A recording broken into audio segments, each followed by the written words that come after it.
Tonight we begin a new chapter in Singapore's history as the baton of leadership passes from our third to our fourth Prime Minister.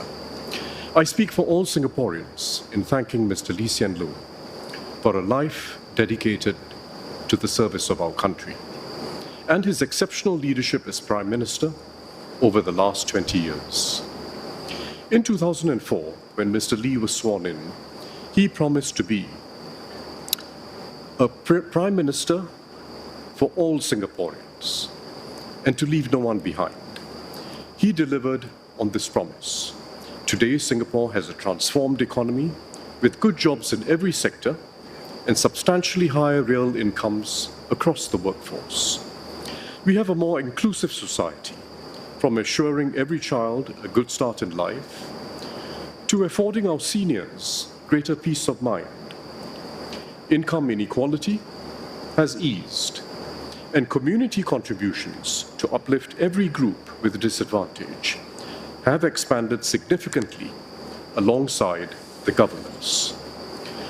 Mr. Lee also kept the population's spirits intact through the global financial crisis and the COVID-19 pandemic, the major crises that divided many other societies. And he steered us through contentious issues like the repeal of Section 377A, strengthening understanding and acceptance of each other, and preserving cohesion. Much can be recalled about Mr. Lee's leadership in these areas and in foreign and security policies. But it is above all the norms and standards that Mr. Lee upheld and reinforced, the intangibles of political leadership that define his most important legacy. His selflessness and personal integrity and the expectations of high standards of conduct that he set for those in political office. His making time to listen to people from all walks of life and different points of view in making decisions that are fair and in the best interest of Singaporeans. His resolve in tackling difficult issues early, never leaving them to future leaders to resolve, even if it means paying an immediate political price. Government policies will be reviewed from time to time, improved, and even revised fundamentally as circumstances change. But while governments can reverse policies, there is no reversing when standards slide, as unfortunately illustrated by many other countries. Public distrust grows. Political leaders respond by avoiding essential decisions for their country's future.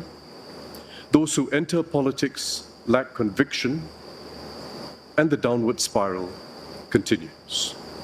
We must never let slide the expectations of integrity, incorruptibility, and conduct that Mr. Lee and his predecessors established. As Prime Minister, leadership succession has been at the top of Mr. Lee's mind. In his own words, his service as Prime Minister is now made complete with the appointment of Mr. Lawrence Wong as his successor. This is once again a smooth and orderly transition in political leadership in Singapore, and only the third in our 6-decade history. No lengthy defense is needed for this because it has worked well for Singapore. It has preserved political stability and allowed government to plan for the long term, while enabling a new team to adjust policies to fit the changing times. Mr. Lawrence Wong takes over as Prime Minister in a period of growing global fractiousness and big power contestation, and a weakening international order. Mr. Wong and his team, comprising both experienced hands and 4G ministers who have had several years of engagement with their international counterparts, are well placed to secure our national interests amid these unpredictable geopolitical currents, and to help advance ASEAN unity. Domestically, Mr. Wong and his 4G team are determined to refresh our social compact. They have laid out their Forward SG roadmap for a more inclusive, resilient, and united Singapore.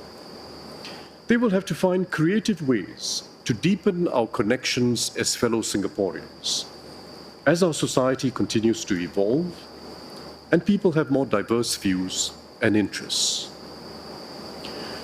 Those who have worked with Mr. Wong in government and in the community know that he brings his own package of convictions, life experiences, and skills.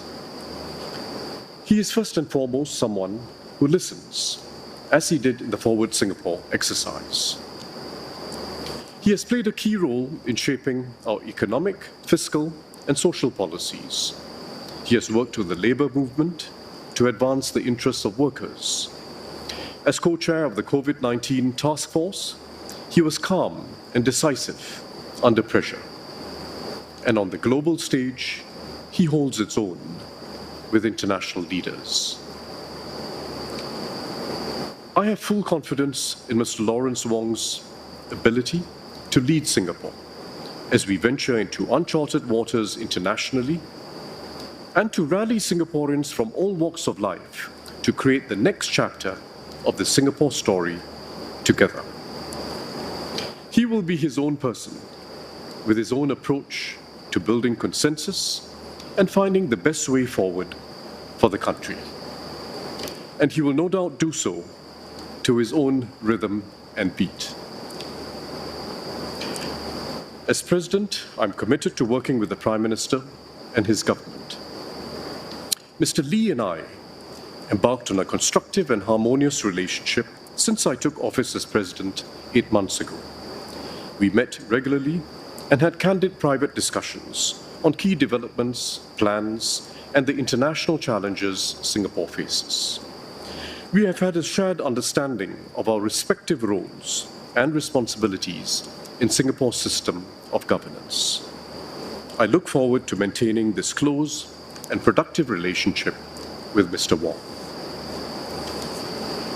Singaporeans can be assured that our country is in good hands.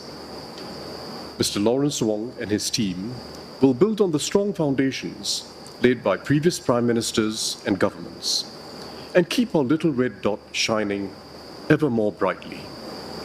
Our best years are still ahead of us. I now ask Mr. Lawrence Wong to come forward and take his oath of office as Prime Minister, followed by the ministers he has designated as members of his cabinet.